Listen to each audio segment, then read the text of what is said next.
기도하겠습니다. 좋으신 아버지 하나님, 오늘도 저희들에게 이 아침에 시간 허락하여 주시고 주님의 말씀을 듣게 하시니 감사를 드립니다. 오늘도 우리를 향하여 예비된 그 말씀을 잘 듣게 하여 주시고 주신 말씀 붙들고 이 세상 도전과 이 세상의 그 모순에 저희들이 답을 찾아가며 하나님의 거룩한 뜻이 어디에 있는가를 잘 알고요 살아가는 저희들 될 수 있도록 도와주시옵소서. 무엇보다도 오늘 이 땅에 고통받으며 아파하는 이들이 있습니다.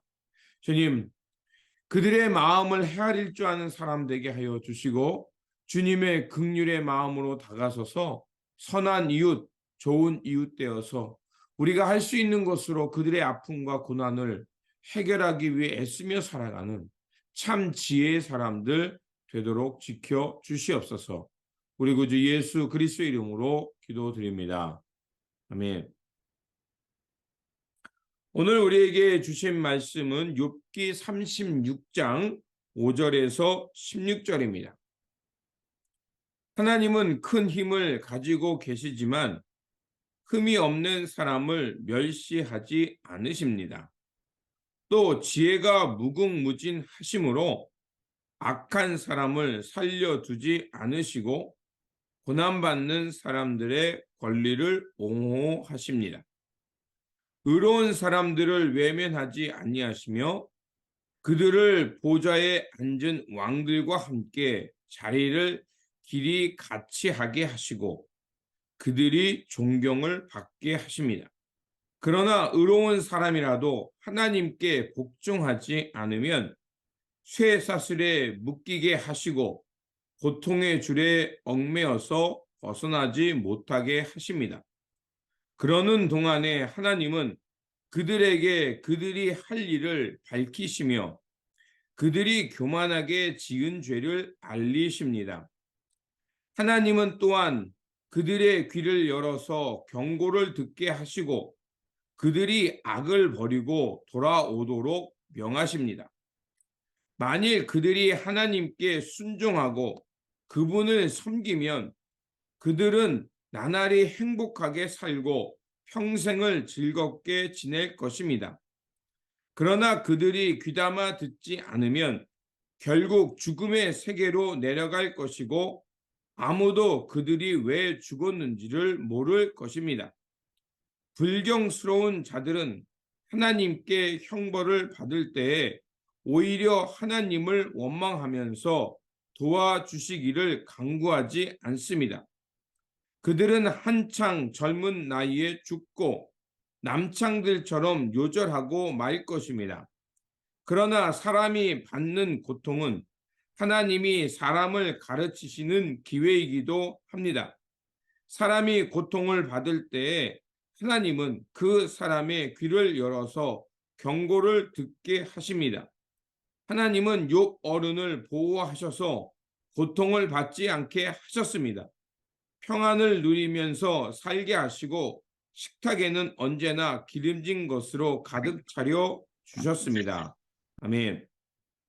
오늘 본문 말씀은 이 엘리후가 하나님의 공의를 말하고 있습니다. 그러면서 하나님은 고난을 통해 사람을 고치심을 욥에게 설명하고 있습니다. 엘리후의 메시지는 세 가지로 요약할 수 있습니다. 하나님은 의로우시며 전지전능하시다. 둘째로 하나님은 고난을 통해 사람을 고치시고 의인을 외면하지 않으신다는 겁니다. 그리고 세 번째로 하나님의 위대하심, 광대하심은 인간이 다 헤아릴 수 없기 때문에 때로는 이해할 수 없다 하여도 불평하지 말고 그것을 받아들이고 겸손히 하나님을 찬양해야 한다는 것입니다. 그렇습니다. 하나님은 의로우시고 공의로우시며 모든 것을 알고 계시는 전지전능하신 분입니다. 그리고 하나님은 언제나 의로우시고 공평하실 뿐만 아니라 모든 이들을 헤아리시고 또한 고난이라는 것을 통해서 그분을 뜻을 드러내시기도 하고 사람을 바로 잡기도 하십니다. 이사야의 말처럼 그래서 우리가 하나님의 뜻을 다 헤아릴 수 없기 때문에 하나님의 생각은 사람의 생각보다 크다. 그리고 하나님의 지혜는 사람의 지혜보다 높다라는 그 이사야의 고백처럼 인간이 하나님을 다 알 수 있다. 하나님의 지혜를 다 내가 가졌다라고 말할 수 없습니다. 그래서 엘리후도 이렇게 말합니다. 15절과 16절에 사람이 받는 고통은 하나님이 사람을 가르치시는 기회이기도 합니다. 사람이 고통을 받을 때 하나님은 그 사람의 귀를 열어서 경고를 듣게 하십니다. 하나님은 욥 어른을 보호하셔서 고통을 받지 않게 하셨습니다. 평안을 누리면서 살게 하시고 식탁에는 언제나 기름진 것으로 가득 차려 주셨습니다. 그렇습니다. 평안할 때는 우리가 이렇게 이해할 수 있습니다.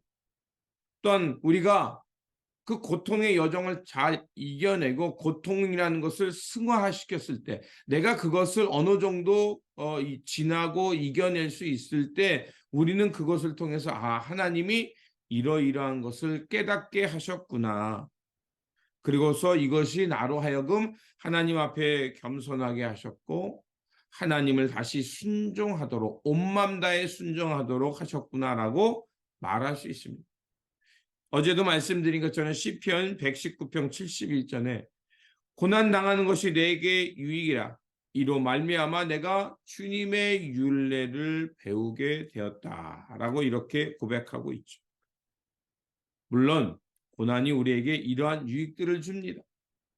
고난으로 하여금 나의 고집, 하나님 앞에서 순수하지 못했던 마음을 직시하게 하시고 그것이 얼마나 하나님 앞에서 어리석고 부끄러운가를 알게 하시고 그것을 깨트려서 하나님의 광대하심과 하나님의 선하심을 향해 나아갑니다.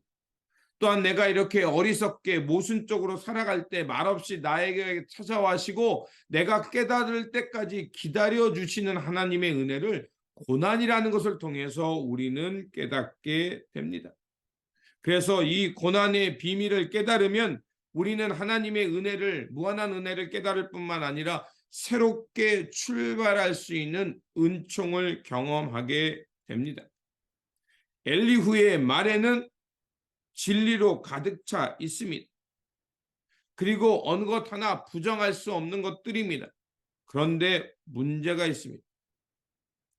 그에게는 진리로 가득 찬 그 냉철함은 있는지 모르지만 하나님께서 인간의 몸으로 오셔서 애매히 고난받으시며 우리의 악의 고리를 끊어주셨던 성육신의 마음, 집 나간 아들을 저 동네 어귀까지 나가서 하염없이 기다리는 아버지의 마음, 그리고 99마리도 중요하지만 그것을 맡겨두고 길 잃어버린 한 마리의 양을 향해 찾아 나서는 목자의 마음, 이런 공감과 타인을 헤아리는 마음은 그에게 없었던 겁니다. 욥의 상황을 향해서 먼저 울어주고 그가 처해 있는 상황에서 함께 그 아픔의 버든, 즉 멍에를 함께 짊어지는 그 공감의 마음은 없고 오로지 옳고 그름만 따지고 그리고 지금 고난당하는 사람에게 정의를 가르쳤습니다.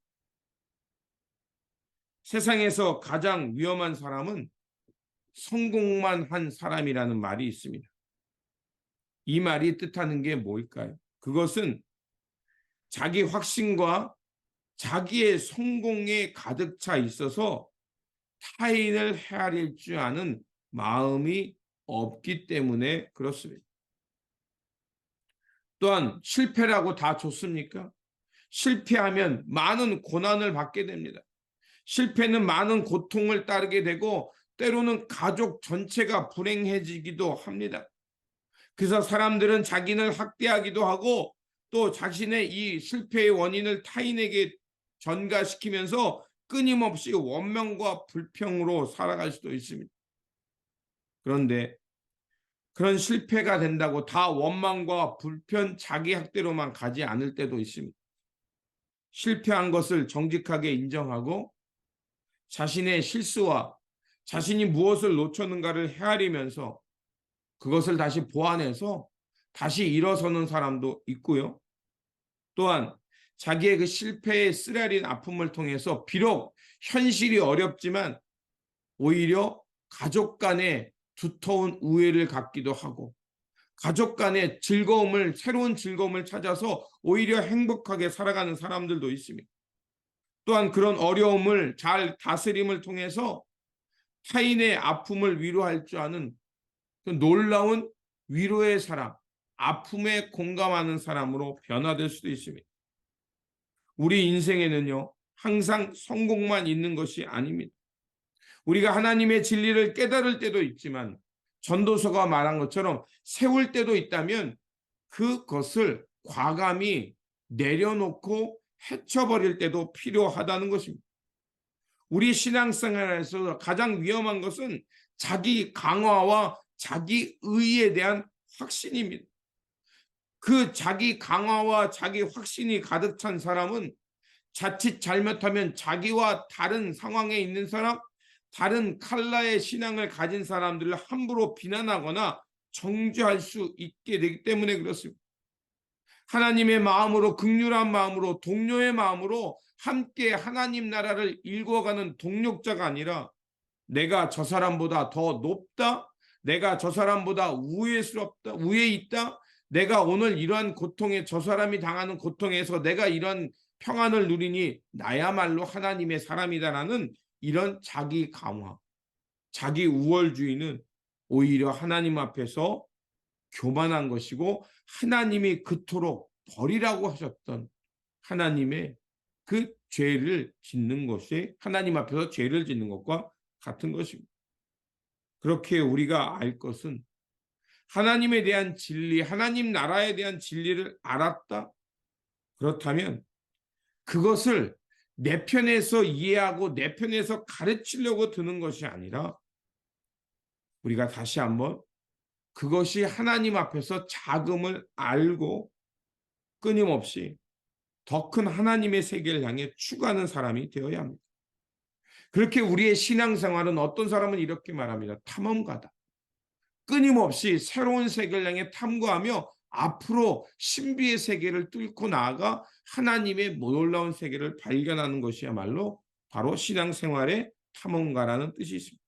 그렇게 우리가 하나님에 대한 알미, 다른 사람을 비난하거나 정죄하는 도구가 아니라 오히려 고난받는 사람들을 깊이 깨닫고 헤아릴 줄 아는 그런 공감의 사람, 긍휼의 사람으로 이어져야 할 뿐만 아니라 하나님께서 고난받는 이들에게 말없이 다가와 그 고난의 자리에 함께 하시며 그들과 함께 울어주는 그런 주님의 마음으로 오늘 이 땅에서 고난받고 어려움 당하는 이들에게 좋은 이웃 되어 또 말없이 그들의 선한 동료가 되도록 다가서는 그런 긍휼의 사람, 참 지혜의 사람들이 되시기를 다시 한번 주님의 이름으로 축원드립니다. 기도하겠습니다. 사랑과 위로의 하나님, 하나님은 전지전능하시며 공평과 진리로 이 세상을 다스림을 믿습니다. 그러나 때로는 우리가 알 수 없는 일들이 일어날 뿐만 아니라 고난이 우리에게 닥칠 때도 있습니다.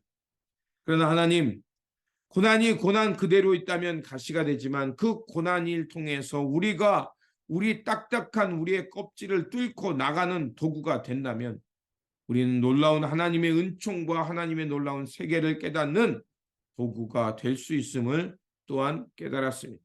그러하오니 아버지 하나님, 우리가 하나님에 대한 알미, 타인을 정죄하거나 비난하는 도구가 되지 않게 하여 주시고 오히려 그것을 통해서 하나님의 은총과 하나님의 신비의 세계를 향해서 앞으로 전진해 나가는 연료와 같은 추진체가 되게 하여 주옵소서.